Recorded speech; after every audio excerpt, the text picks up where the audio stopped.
8 mars 1917, février dans le calendrier russe. Les rues de Pétrograd sont noires de protestataires. Les ouvriers des usines de munitions sont en guerre. La foule pille les boulangeries, incendie les postes de police.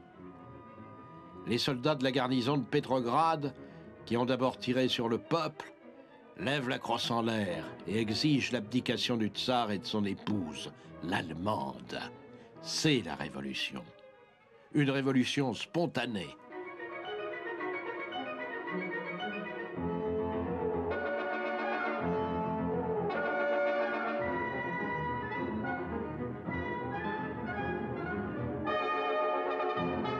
La révolution.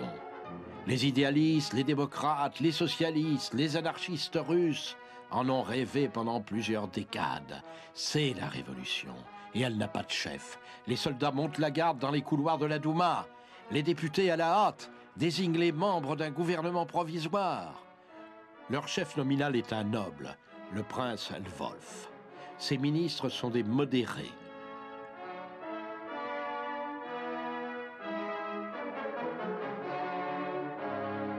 Le membre le plus actif de ce gouvernement provisoire est un avocat libéral très ambitieux, Kerensky.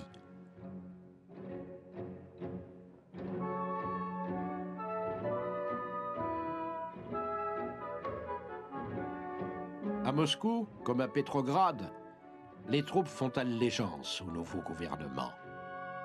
Au front, inexplicablement calme depuis plusieurs mois, on arrose copieusement à la vodka la révolution, des régiments entiers désertent. Pour éviter l'assassinat du tsar ou son éventuelle évasion, il est mis sous bonne garde avec sa famille.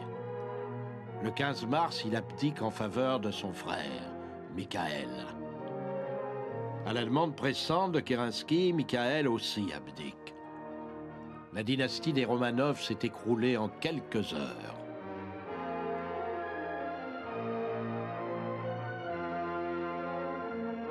Pour les prisonniers politiques du régime tsariste, révolution signifie liberté. Dans un mouvement de générosité incontrôlée, Kerensky donne toute liberté à l'extrême gauche de reparaître au grand jour. Les bolcheviks ressortent. Ils sont dans la rue avec les mencheviks. Voici Plekhanov, le fondateur du marxisme en Russie. Et Zinoviev, qui rentre de 9 ans d'exil en Suisse. Autre exilé, Radek, vétéran de la révolution manquée de 1905. Kamenev rentre de Sibérie, un bolchevique.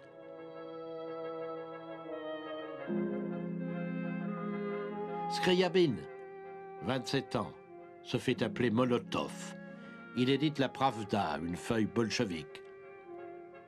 Yosef Vissarionovitch Zougashvili a 38 ans. Il se fait appeler Staline, l'homme d'acier en russe, et revient aussi des camps sibériens.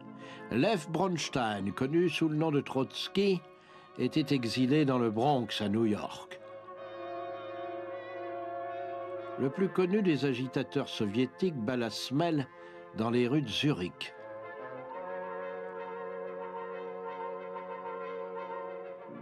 Vladimir Ilitch Ulyanov se prépare à rentrer dans son pays.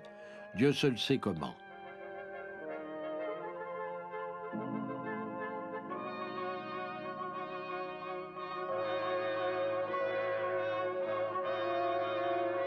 Pour Lénine, Dieu est allemand. Il a reçu de Berlin de l'argent, des papiers, des promesses. Alexandre Alphon, maître espion allemand, finance en Russie la propagande de Lénine. Fritz Platen, un socialiste suisse, arrange avec les Allemands le transport de Lénine à travers l'Allemagne dans le fameux wagon plombé. Lénine et ses compagnons signent une décharge. Ils sont volontaires pour l'opération. En avril 1917, Lénine est en Russie. Le gouvernement allemand bout d'impatience. Le président Wilson vient de lui déclarer la guerre. Les Russes doivent faire la paix, tout de suite. Lénine descend du train à la gare de Finlande le 16 avril 1917. Aussitôt, il parle à la foule de Pétrograd. Il dénonce la guerre des pirates, la guerre des impérialistes. Il attaque le nouveau gouvernement russe. Un télégramme informe Berlin que Lénine travaille dans le sens prévu. Pour les missions alliées à Pétersbourg, la révolution est une énigme. Où ira-t-elle? Les Alliés sont soulagés, certes, d'être débarrassés de la corruption des tsars, mais ils veulent maintenir dans la guerre le nouveau régime. Les États-Unis offrent 300 millions de dollars de crédit. Elihu Root, ancien secrétaire d'État engagé par Wilson, pèse de tout son poids sur Kerensky. Pas de guerre, pas de crédit.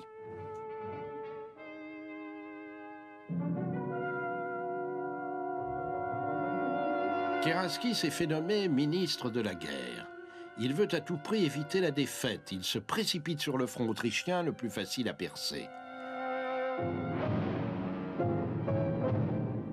De nouveau, le général Broussilov prépare une offensive. De nouveau, il perce les lignes autrichiennes et réalise une avance sérieuse. De nouveau, les canons allemands tonnent et brisent l'assaut. Cette fois, c'en est fini de l'armée russe. Les Allemands ne se soucient plus de faire des prisonniers. Ils les laissent courir. Les bolcheviks de Pétrograd accueillent avec joie la nouvelle du désastre. Ils contrôlent les soviets d'ouvriers et de soldats. Ils les mobilisent. Les compagnons de Lénine sont en train de construire leur pouvoir. Le 17 juillet 1917, ils se manifestent. Leur slogan: à bas le gouvernement Kerensky, tout le pouvoir aux soviets. Les soldats tirent. Ni Lénine ni les bolcheviks ne sont touchés. Ils n'étaient pas dans les rangs du peuple.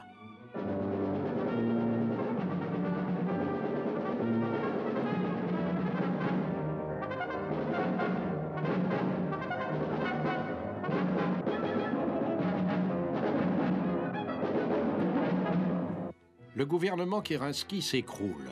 Le gouvernement des bolcheviks est dispersé. Lénine s'enfuit en Finlande. Trotsky est arrêté. Kerensky a retourné la situation. Il devient Premier ministre. Mais son gouvernement est de nouveau menacé, par la droite cette fois. En septembre, son principal général, Kornilov, tourne kazakh et veut prendre Pétrograd.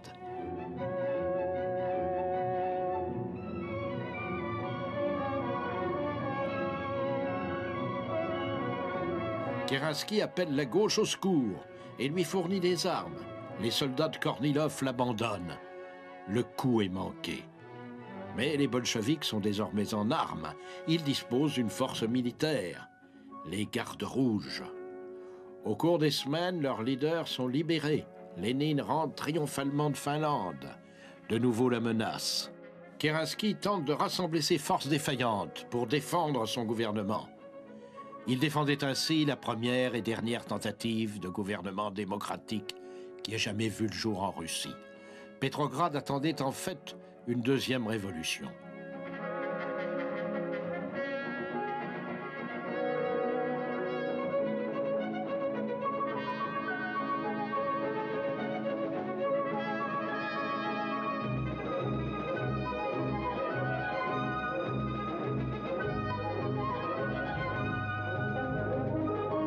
Le 7 novembre 1917, la révolution est au rendez-vous, presque trop facile. La ville a perdu tout désir de résistance.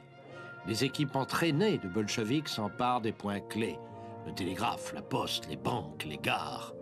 Ils ne rencontrent de résistance qu'au palais d'hiver. Les gardes rouges s'emparent rapidement des ministres.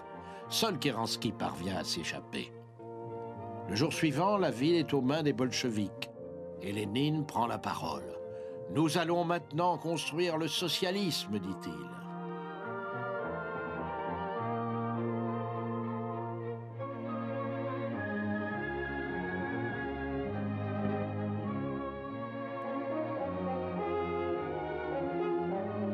Au premier acte de la révolution communiste, Lénine affirme « La Russie va maintenant faire la paix immédiate ». Et il dénonce tous les traités conclus avec les Alliés. Trotsky, son âme damnée, obtient l'accord empressé des Allemands, qui lui donnent rendez-vous à Brest-Litovsk. Trotsky est surpris, horrifié par les exigences de Berlin. La Russie doit céder un quart de son territoire d'avant la guerre, un tiers de sa population, la moitié de ses industries et la plupart de ses défenses.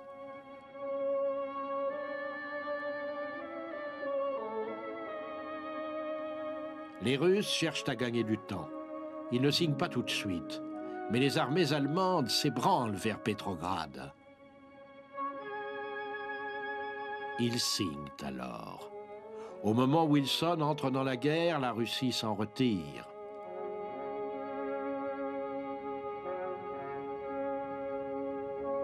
Sans les Russes, les Alliés ne pouvaient tenir contre une armée allemande renforcée de ses divisions de l'Est. Wilson devait sauver leur guerre. La première dynastie européenne venait de disparaître, celle des Romanov. Le tsar était captif de la révolution des Rouges, qui risquait de gagner toutes les Russies. Il serait bientôt assassiné avec toute sa famille.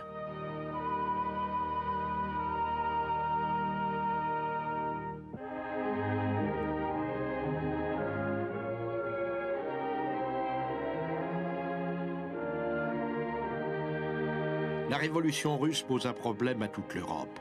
L'Angleterre et la France vont-elles échapper à la révolution? Est-ce qu'elles peuvent se maintenir dans la guerre?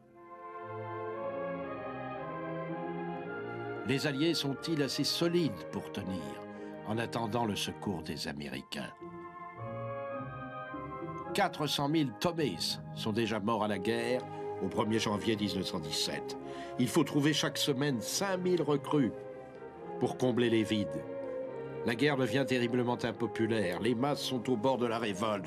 Pas d'orchestre à Paris ou à Londres pour le retour des blessés du front. Les arrières tiendront-ils?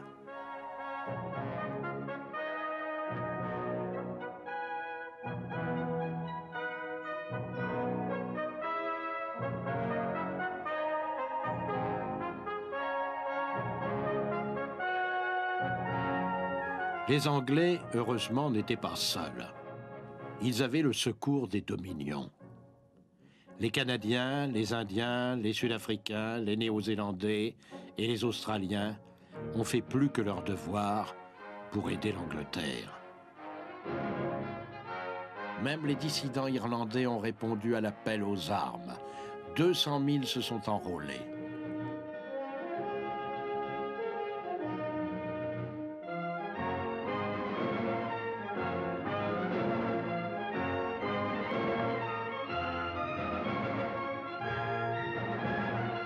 Les secours venus de Dublin sont chaleureux mais trompeurs. Des signes de rébellion se manifestent en Irlande. Nous ne servons ni le roi ni le Kaiser, disent les volontaires irlandais, mais l'Irlande. Ils servent à la fois aux côtés des Anglais, en France, et aussi, malheureusement, contre les Anglais sur le front intérieur. Les garnisons britanniques en Irlande se croyaient tranquilles quand se préparait l'offensive de la Somme. Les Anglais croyaient tenir sous leur contrôle le mouvement nationaliste irlandais. Beaucoup de nationalistes furent eux-mêmes surpris par la rébellion de Dublin, le dernier lundi de l'année 1916.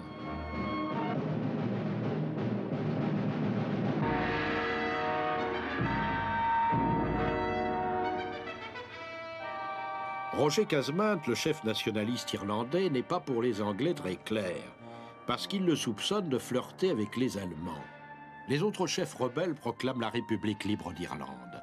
Les Anglais attaquent les bâtiments où se sont retranchés les rebelles, considérant le soulèvement comme un coup de poignard dans le dos.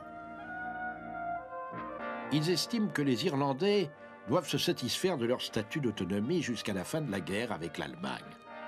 Mais les rebelles en appellent à un sacrifice du sang pour que l'Irlande puisse renaître. 450 des leurs sont tués pour 100 Anglais seulement.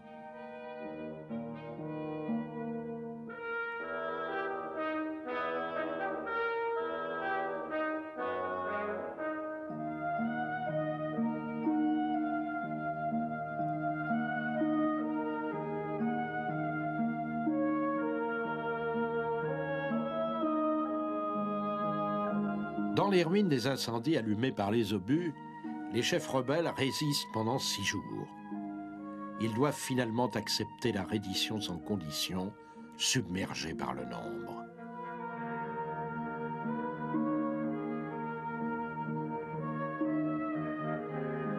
Les patriotes irlandais sont durement frappés. 15 d'entre eux sont exécutés. Un seul leader parvient à s'échapper, Eamon de Valera d'origine américaine. 2000 sont exilés en Grande-Bretagne. Pour tenter d'atténuer le choc, Lloyd George est désigné comme médiateur dans les négociations qui s'ouvrent avec les Irlandais. Il gagne du temps, il promet l'amnistie. Lloyd George est un ambitieux qui ne fait pas de cadeaux. Quelques mois plus tard, il aura la peau de Herbert Asquith et prendra son poste de Premier ministre. Le bouillant Lloyd George a réussi à amadouer les Irlandais. Pourra-t-il écarter le spectre de la Révolution dans l'Angleterre ruinée par la guerre? L'année 1917 est la plus dure. Londres est sinistre. Les visages des passants sont fermés. Le pays peut seulement nourrir sa population de la nuit du vendredi jusqu'au lundi matin. Pour les autres jours de la semaine, il faut importer des vivres. Les lignes du ravitaillement sont attaquées sans relâche par les sous-marins. Pour utiliser les stocks défaillants de vivres, pour être certain que les enfants au moins pourront se nourrir, le gouvernement sert des repas préparés dans les cuisines nationales. Il impose le rationnement pour toutes les denrées. Seul le sucre est maintenu en vente libre jusqu'en 1918 pour ne pas désespérer les pauvres. Faire la queue devient une routine. Les pommes de terre sont si rares que les riches en offrent plutôt que des fleurs aux maîtresses de maison.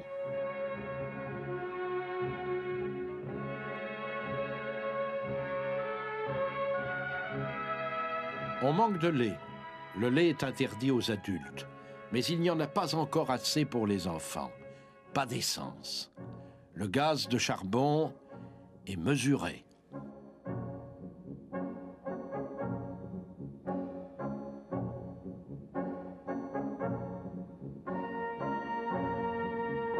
Une génération entière de citoyens britanniques est balayée par les pertes de la guerre. En 1917, seuls les vieux, les femmes et les enfants tiennent le front de l'intérieur.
Les collégiens préparent leur départ à la guerre.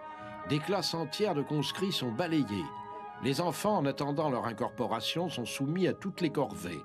Ils travaillent dans les fermes. À la ville, ils font des collectes. Il n'y a pas de jeunes assez jeunes pour ne pas servir le roi et le pays.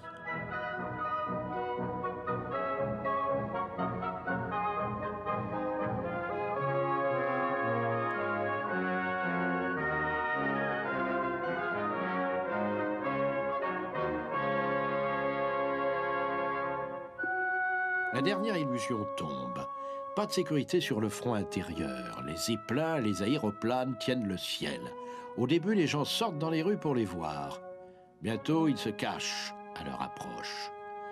En 1917, 3000 civils sont tués ou blessés par les bombes tombées du ciel.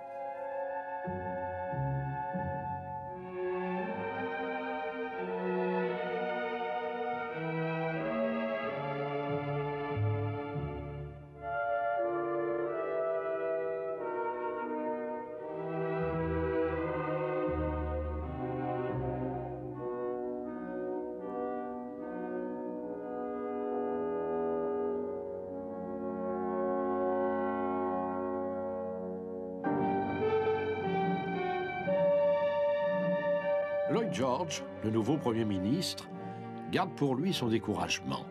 Il paraît en public dynamique et résolu. S'il exige des sacrifices du front de l'intérieur, il veut diminuer les pertes en France. Il prétend enlever la conduite de la guerre à ses généraux. Il n'a pas confiance en eux.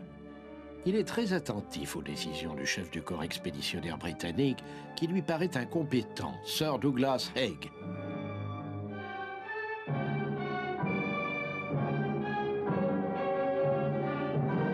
Mais il doit le ménager, c'est le favori de George V. Lloyd George le trouve maladroit, insensible aux pertes, même si elles sont énormes. Il lui préfère le français Nivelle, auquel Haig est subordonné. Nivelle a présenté un plan pour la victoire rapide et sûre. Il a remplacé Joffre comme généralissime. Nivelle propose une double offensive au nord pour les Britanniques, au sud pour les Français. Les Anglais doivent attaquer sur Arras le 9 avril 1917.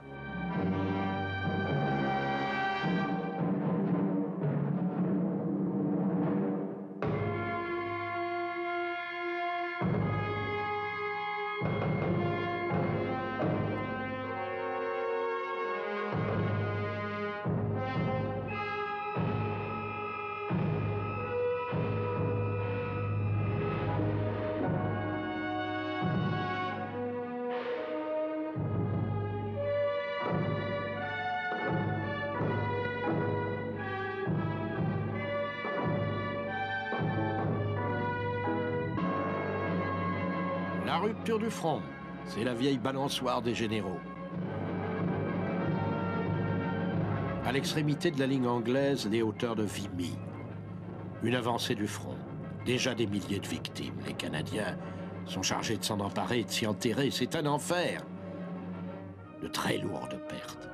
Mais Nivelle qui a promis la victoire en 48 heures. Il ne se soucie ni de la surprise, ni de la météo. Sans importance, dit-il, pour une armée décidée à vaincre. Le polytechnicien Nivelle a fait ses calculs. Le coup ne peut pas manquer. C'est du moins ce qu'il dit.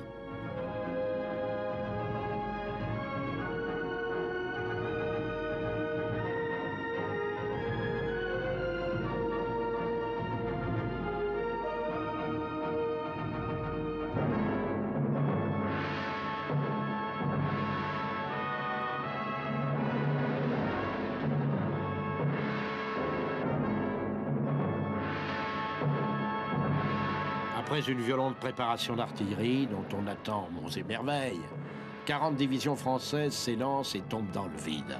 L'ennemi a restreint ses lignes, caché ses défenses. Les Français se font massacrer au chemin des Dames. 200 000 morts en quelques jours. Les soldats français, après ce drame, vont se mutiner.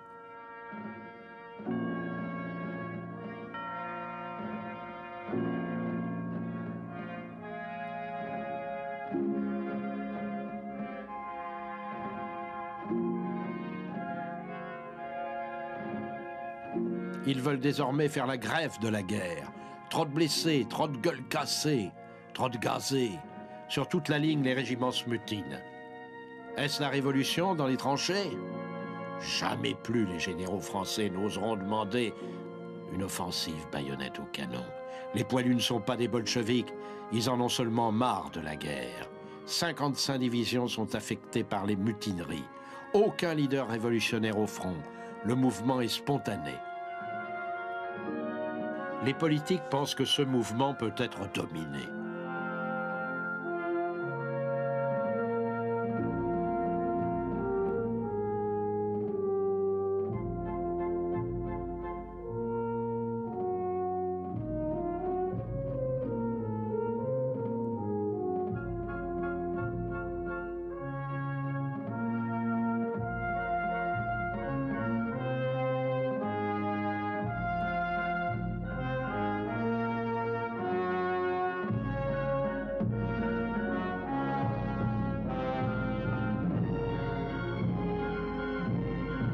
C'est Pétain qui prend les choses en main.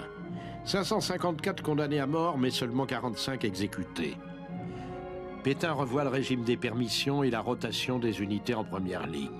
Les officiers sont désormais conscients qu'ils ne peuvent ordonner que des actions limitées et bien préparées.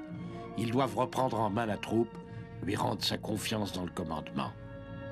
Les officiers anglais doivent aussi faire face à des révoltes. Les Allemands eux-mêmes changent les unités du front.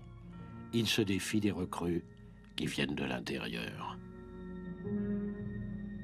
Partout, on craint la révolution.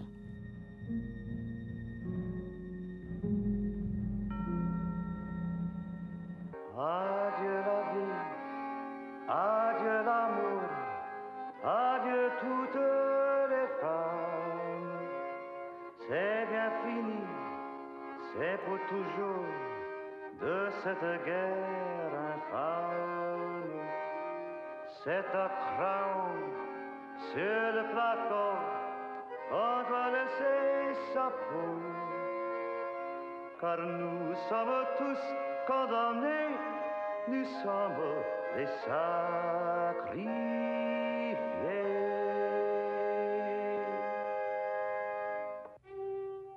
En Angleterre, la propagande guerrière fait beaucoup de bruit, mais les gens en ont assez.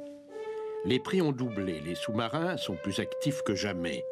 Les ouvriers sont pris par le recrutement pour remplir les vides des unités. Les manifestations organisées pour soutenir l'effort de guerre ont pour slogan « Gagner la guerre ». Mais qui les écoute encore dans le désarroi des esprits? Ailleurs, on crie « Finissez la guerre ». Les mouvements de protestation explosent un peu partout. Les mineurs votent la grève sur tous les bassins d'Angleterre. Les ouvriers des usines de munitions les suivent.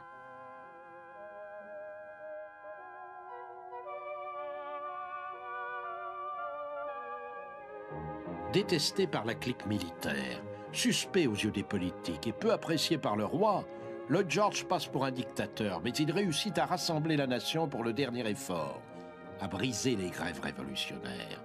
Il engage un conservateur, Churchill, connu pour son énergie. Il était en disgrâce depuis la malheureuse affaire des Dardanelles. Eh bien, il reprend Churchill. Lloyd George l'installe au ministère des Munitions. Le lion est en place. Il n'arrêtera pas de rugir.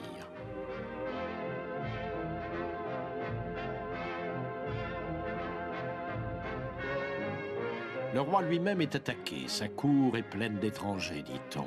Elle manque d'esprit combatif.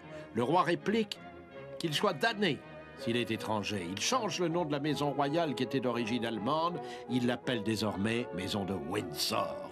Ainsi, pense-t-il, personne ne pourra plus critiquer la famille royale. Il annonce un changement décisif dans la guerre navale. Le pays attend une politique nouvelle sur mer pour lutter contre les sous-marins. Une mission vient d'arriver des États-Unis conduite par l'amiral William Sims. Sims est indigné par l'importance des pertes des Alliés sur mer. Il réussit à convaincre l'amirauté que la réponse à la menace sous-marine, c'est l'organisation des convois. La Grande-Bretagne n'a plus que 6 semaines de vivres. Elle décide d'appliquer le plan Sims.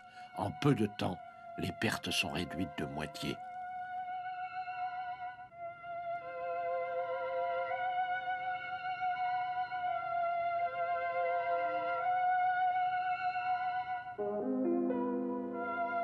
Washington est maintenant convaincu qu'on peut envoyer en France une grande armée. Mais celle-ci n'existe pas encore. En attendant les Américains, Haig veut courir la chance de sa vie. On l'autorise à lancer une offensive seulement britannique sur son front. C'est la 3e offensive des Flandres. Un risque politique énorme après la période des mutineries. Haig attaquera sur la ligne de crête de Messine à Passchendaele. Il poussera en avant pour libérer les ports de Belgique et terminer la guerre avant que les Allemands ne percent le front français affaibli. La plus grande opération de creusement de tunnels de la guerre est entreprise à Messine, en face des lignes allemandes. Les mineurs du pays de Galles, le pays de Lloyd George, viennent renforcer les sapeurs du génie pour réussir la plus énorme opération de sape de toute la guerre. En secret, ils percent 19 tunnels et ils mettent en place 500 tonnes d'explosifs au-dessous des positions allemandes.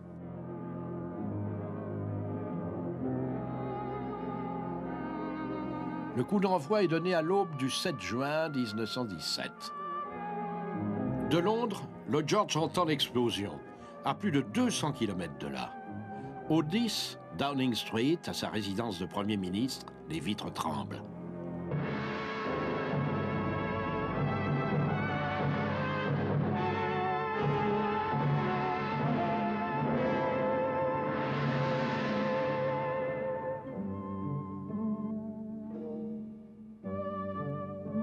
« 20 000 Allemands sont tués ou estropiés.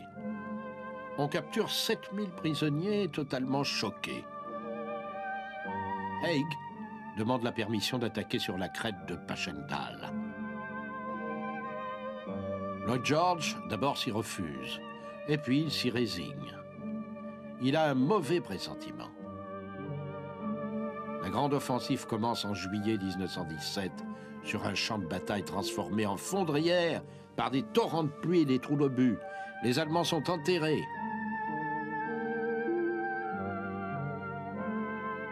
Ils disposent de canons lourds.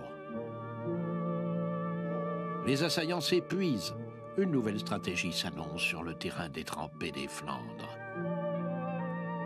Un général britannique visitant plus tard le champ de bataille s'écrie « Bon Dieu, nous avons réellement envoyé des hommes combattre là-dedans ?»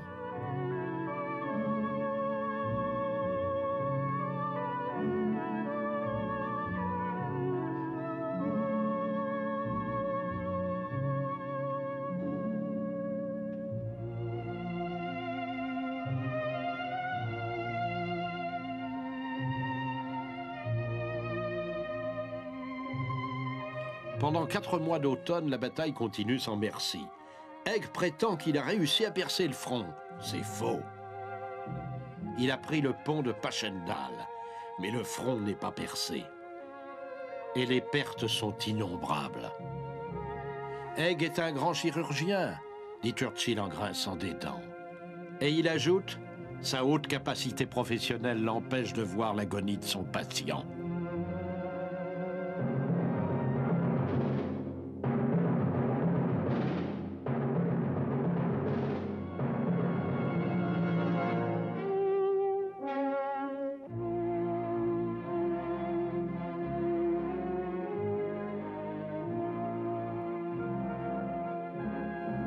« 300 000 Britanniques sont tués, blessés ou disparus dans la boue. Haig a seulement gagné quelques arpents de marécage. »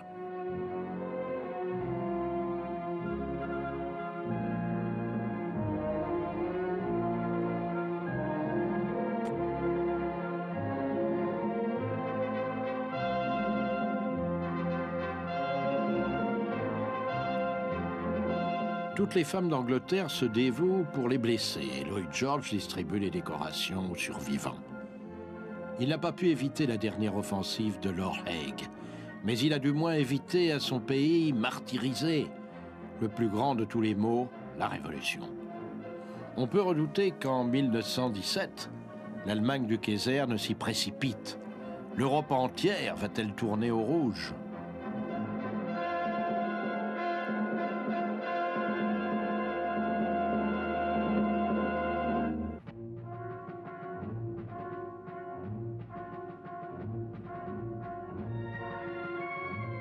Pour conjurer le danger révolutionnaire, le pouvoir civil en Allemagne abdique de plus en plus en face des militaires. Massif et rassurant, Hindenburg, héros national, est pour l'Allemagne l'image du père. Une volonté d'acier mais protecteur, responsable.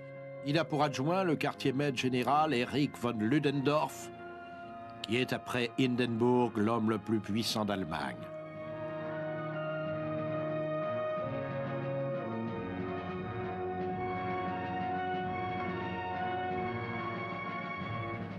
Les listes des héros morts ou blessés s'allongent. Notre seule fierté, a coutume de dire Ludendorff, est que nous combattons face à des forces très supérieures et que nos lignes sont en dehors de notre territoire sacré.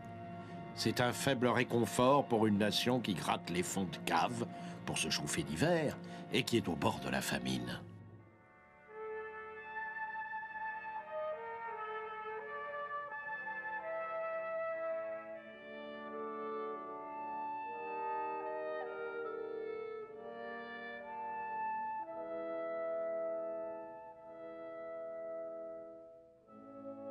Les Allemands sortent tous les jours pour voir afficher sur les portes des mairies les listes des morts, des disparus, des prisonniers. Tout est rationné en Allemagne. Le recrutement enlève les mineurs et les fermiers. La production chute. Le blocus allié réduit les importations, étrangle le commerce maritime. Dans l'industrie, on manque à la fois de main-d'œuvre et de matières premières.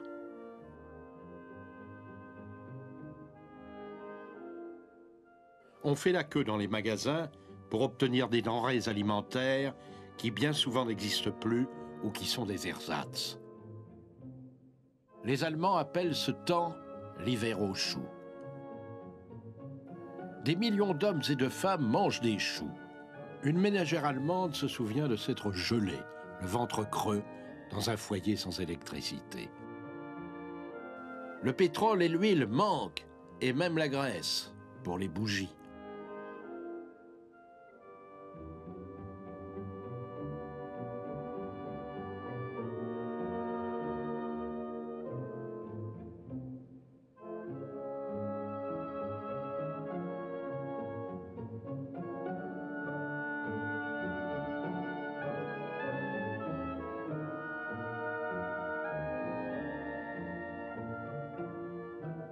La détresse est supportée par patriotisme, mais les artistes ne se gênent pas pour illustrer aigrement la réalité. Kate Kollwitz, par exemple, dont le plus jeune fils est mort au front.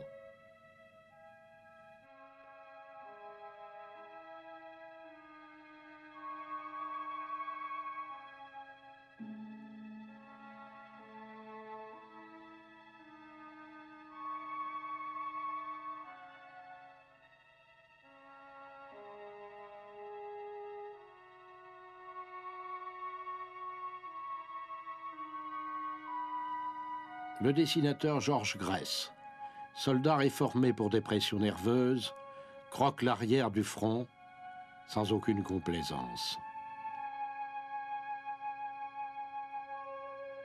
Ces dessins sont tout à fait dans l'esprit des observations amères du propre fils du Kaiser, le Kronprinz. J'ai vu, dit-il, un changement immense et menaçant dans les rues de Berlin. Les gens des classes moyennes ont perdu leur air satisfait. Ils traînent dans les rues, le teint pâle, les yeux creux, dans des vêtements élimés. À leur côté piaffent des profiteurs qui les bousculent pour prendre toute la place. Les propagandes officielles glorifient les as de l'aviation, les capitaines des sous-marins, les généraux du front. Otto Dix représente les soldats comme des victimes. Dans la guerre telle qu'il l'a peint, il n'y a pas de place pour la gloire.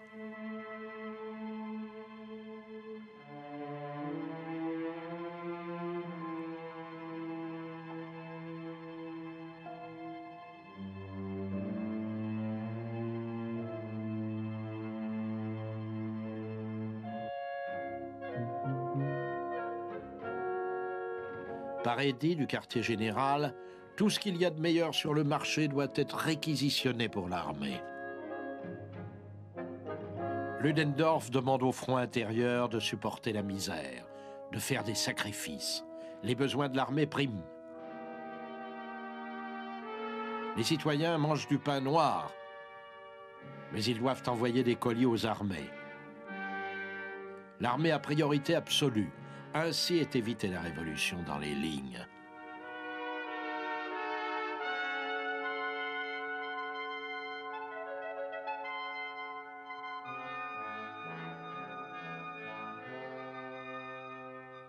Dans les zones occupées de France, de Belgique et de Pologne, des unités de l'armée sont affectées au travail, dans les fermes, pour être sûr que les récoltes seront saisies à la source. Les Allemands de l'intérieur ne recevront rien de tout cela.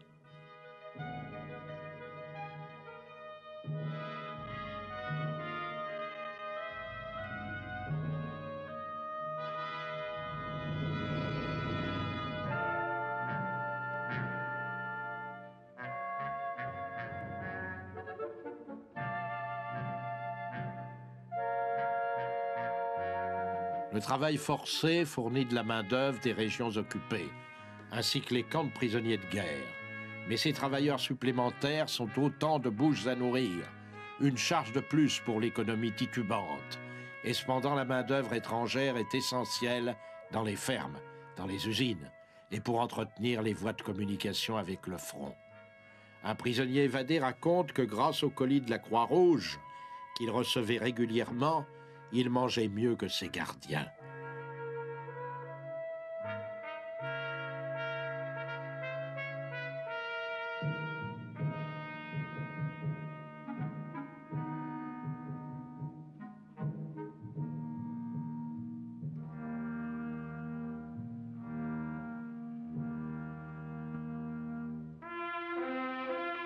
On récolte à domicile les objets en métal pour nourrir la production de guerre. On utilise la ferraille, les batteries de cuisine. Mais les gens donnent aussi leurs anneaux d'or et leurs bijoux, les biens comme les vies. La guerre arrachait-on la dernière laine sur le dos d'un peuple déjà habitué aux plus terribles privations. Les industries allemandes, si puissantes, grésillent sous l'effet d'une tension excessive. Les matériels s'épuisent, la puissance se perd. Les ingénieurs sont au front, traçant les plans de guerre. L'Allemagne, jadis si dynamique, s'exténue dans la grisaille d'un crépuscule de guerre.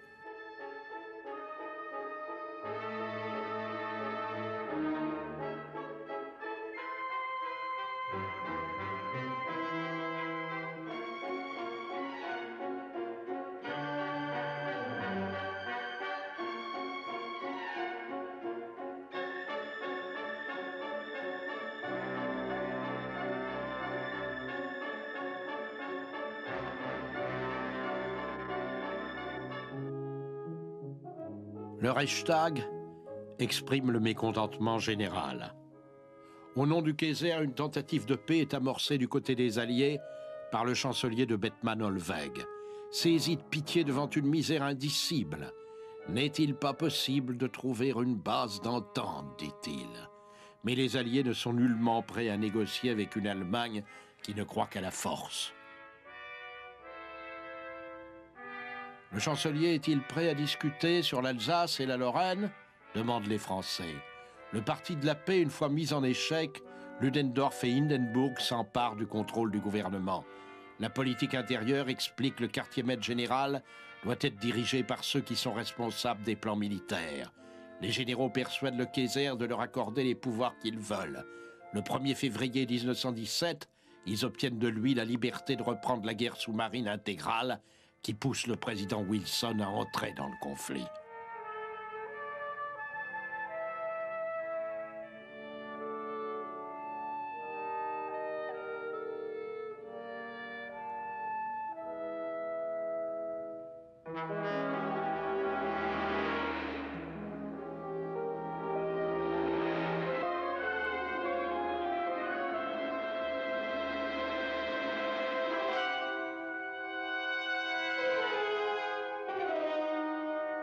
Les Allemands croyaient pouvoir étrangler tranquillement la Grande-Bretagne sans que les États-Unis bougent. C'était la conviction du secrétaire d'État allemand aux affaires étrangères Arthur Zimmermann.